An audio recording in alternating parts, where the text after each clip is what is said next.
сыныптан Дима жоқ, қыз айлары желтоқсан, қаңтар, ақпан. Жақсы. Сенің көңіл күйің қандай? Какое у тебя настроение? Жақсы ма жаман? Жақсы. Балалар, маған келіңдер, ортаға қағыз келді.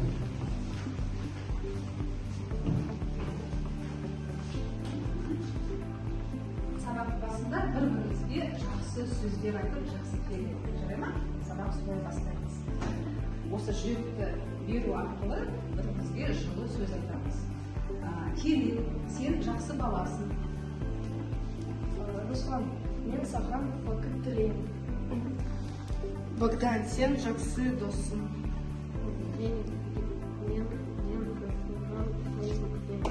Инга, сен не тілейсің? Жасаябу күні сәттесің.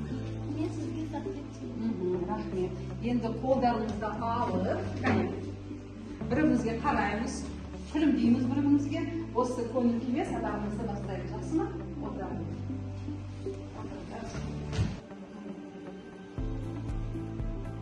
Балалар келіңдер, маған қараңдар, кел. Балалар қараңдар, бүгін сабаққа мен сендерге нелерді әкелдім. Қараңыз, қандай заттар таңыз? Не деп ойлайсыңдар мынау? Что вам известно, что вы знаете? Алтын, көмір, көмір, жақсы. Мынау не? Темір, дұрыс айтасыңдар. Тас дейді. Мынаны бір сөзбен айтқанда қалай ойлайсыңдар? Біздің бүгінгі сабақтың тақырыбы қандай? Пайдалы қазбалар. Дұрыс айтасыңдар балалар. Отырыңдар. Назар аударыңдар. Бүгінгі сабақтың мақсаты тақырып бойынша үйренген сөздерін қолдана отырып, мәтінді көтерілген мәселені шынайы өмірмен байланыстыру. Мәліметтерді жинақтай отырып, тақырып бойынша постерсыздар, кестелер жасау. Ең алдымен тақырып бойынша шағын видеоны қараймыз. Кинодар туралы ғылыми болжамдар айтады. Болжамның негізінде кен орындары іздеуші іздеді. Егер кен орны табылса, оны барлау басталады. Барлау барысында бұрғылау жүргізіледі. Пайдалы қазбаның қоры есептеледі және оның сапасы анықталады. Қазақстанда мұнай мен газдың 200 тасқұмелек тауарларды, 300 жанғыш мататастардың 20-дан астам және кейінгі қатар қазбалардың бірнеше. Балалар, оқулықтарында 113 бет ашамыз. Мәтінмен жұмыс. Тақтаға назар аударыңдар. Қазір тапсырма болады. Дескрипторларға назар аударыңдар. Дескриптор. Бірінші дескриптор. Мәтінді оқып түсінеді. Мәтін бойынша сұрақтарға жауап береді. Балалар, осы дескрипторлар бойынша біз қазір тапсырманы орындаймыз. Бастаймыз. Қандай оқып? Кезекінде оқып.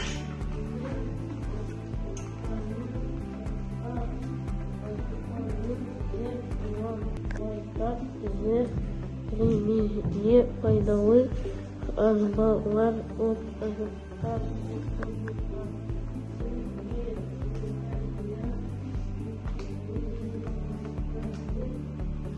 Ол есен өзінің бойында қасиетті сарыарқа жерінде орналасқан. Астана үлкен, әсем, таза қала, Қазақстан Республикасы.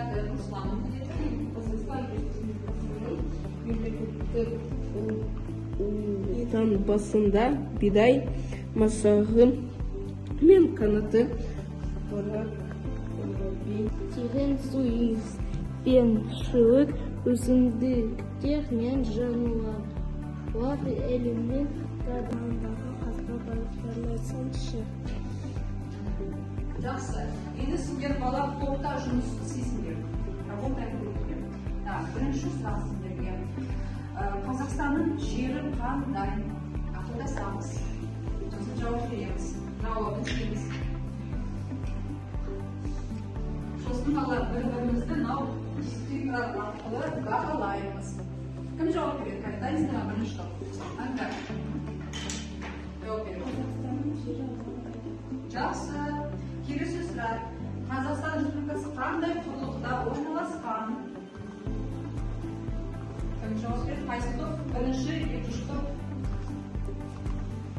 Так, бірінші топ қалып барасыңдар. Қазақстан Республикасы Евразия құрлықтағы мемлекет. Жақсы. Келесі сұрақ. Еліміздің табиғаты қандай? Мәтін бойынша кім жауап береді? Еліміздің табиғаты қандай? Полный ответ, толық жауап. Еліміздің табиғаты. Жақсы. Келесі сұрақ. Қазақстан Республикасының бас қаласы қандай? Бас қаласы. Қане, қайсы топ жауап береді екен? Қазақстан бас қаласы Астана. Астана қаласы. Астана қандай қала? Астана үлкен, әсем, таза қала. Қазақстан Республикасының елтаңбасында не бейнеленген? Соңғы сұрақ. Қазақстан Республикасы мемлекеттік елтаңбасында бидай масағы мен қанаты шырақ бейнеленген. Бейнеленген. Жақсы бала. Жақсы жауап бердіңдер. Енді бір-біріңізді бағалайық. Бірінші топ, екінші топ қалай бағалайсыздар?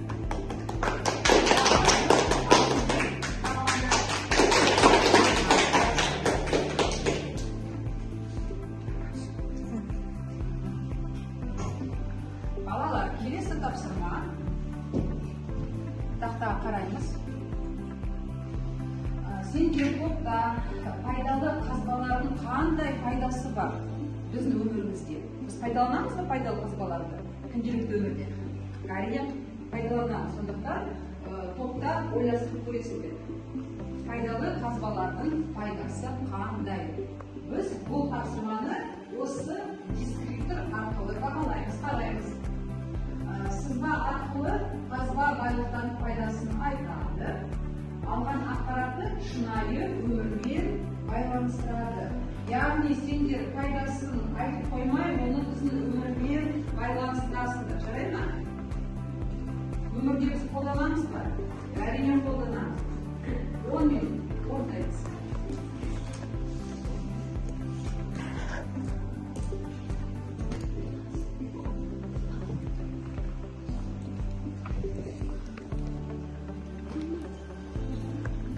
Бізде мына карта бойынша, Қазақстан бойынша пайдалы қазбалар бар. Не? Газ бар, мұнай бар. Біз мұнайды қолданамыз. Машина немен жүреміз? Бензинмен жүрмей. Бірінші топ қарайсыздар. Мына карта бойынша, міне қараңдар, Қазақстан өңірлерінде қандай пайдалы қазбалар өндіріледі? Балалар, болдық па? Ұмытпаймыз. Бір-бірімізді мына дискриптор арқылы бағалайды. Жақсы, қайсы топ бастайды? Қане сендер бастайды? Кім бастайды? Дауыстарды шығарып, қатты әдемі оқимыз. Алтын әсемдік береді. Алтынды біз құлағымызға, мойнымызға, қолымызға тағамыз. Және алтынның несі, арқан, сағат және тағы Алтын дегеніміз не? Қашық ғана көрдік алтын. Золото, дұрыс. Ал Женя, сенде не бар? Телевизор, машина, самолет, поезд, жасай, Темір, ол не? Железо, е? Жақсы. Біз көмірден жағымыз, сосын энергия аламыз. Көмір бізге жылу береді. Көмір ол. Очевидно, көмір. Уголь, правильно. Күнделікті пайдаланатын нәрсеміз, е? Так, бірінші топ, жақсы. Келем.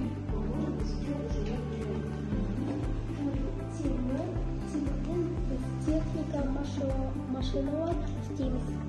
Жасаймыз, е? Я жасаймын. Так, Богдан, жақсы. Алюминиян ыдыс жасайды. Жақсы.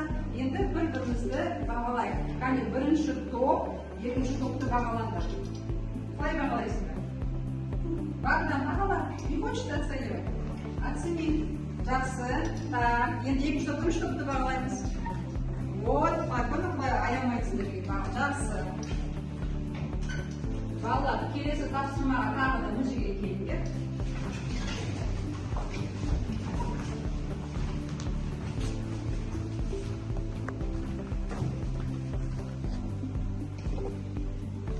Балалар, келесі тапсырма. Қазір сіздер топта жарнама дайындайсыздар. Значит, ваша задача сделать рекламу хорошую. Ол үшін сендер бір заттан таңдап алыңдар. Мына жерден нені қандай затқа жарнама жасайтындар. Выберите что-нибудь. Бірінші топ не алдыңдар сендер? Темір. Темір алдыңдар, иә? Темірді жарнама жасайсыңдар. Екінші топ не алдыңдар? Көмір алды. Жақсы, жақсы. Енді тақтаға назар аударыңдар. Сендер, балалар, жарнама дайындағанда осы дескрипторлар бойынша дайындайсыңдар. Сосын біріміз тағы да бағалаймыз. Бірінші дескриптор. Жарнама дайындайды, жарнаманы қорғап шығады. Вам не только нужно составить рекламу, но и потом будете защищать. Хорошо? Спокойно. Ал балалар, енді орныңызға отырамыз.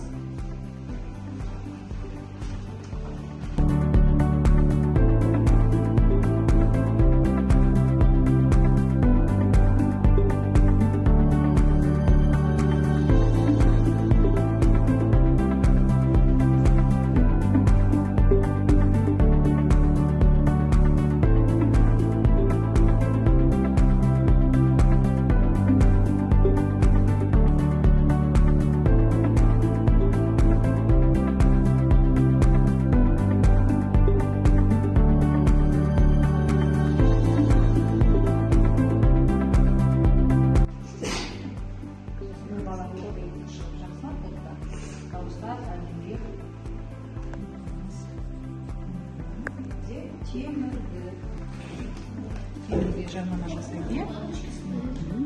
Богдан, көмектесеміз, помогаем тебе. Болдықпа балалар, енді тапсырманы коллективсіздегі жарнама қалай жасадыңдар? Бірімізді бірге бағалаймыз, иә? Дискрипторларды ұмытпаңдар бағалауымыз. Қайсыңдар болыңдар ма? Келдіңдер. Екінші топ келдіңдер. Келеді, ортаға. Ал балалар, кім қорғайды? Руслан, иә? Үйімізге жылыту үшін көмір ізден жүрсіз бе? Біздің сапасы жақсы және сөзін көмір ала аласың. Сапасы жақсы көмір алғаныз келсін, осы көмірге қабылыңыз. Сіз 747-45-15 бізде 10% жиналтып болып жатыр.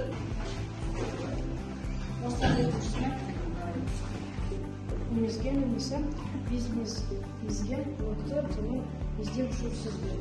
Sapoli tuni uzoq muddatli bilan sindirishdan ko'proq. Bizda qurilishda jo'natuvga және shaharga aralgan jo'lari sapoli metall konstruksiyalar, metal var, jo'natuvda 10%, 45 жылы екі тұрды. Жақсы. Сендерде жеңілдік бар екен, иә? Жақсы, отыра қойды. Балалар, біздің сабағымыз аяқталды. Енді бүгінгі сабақты қорытындылайық. Қандай пайдалы қазбаларды сендер бүгінгі сабақта білдіңдер? Өздері қандай білесіңдер? Оның пайдасы қандай? Сол туралы айтайық. Қандай затты білеміз мен жерде? Мынау не балалар? Темір, дұрыс айтасыңдар. Мынау не? Дайын күйінде. Алюминий. Мыс, дұрыс айтасыңдар. Мынау күнделікті жағатын көмір, дұрыс айтасыңдар. Не? Тағы көмір, иә?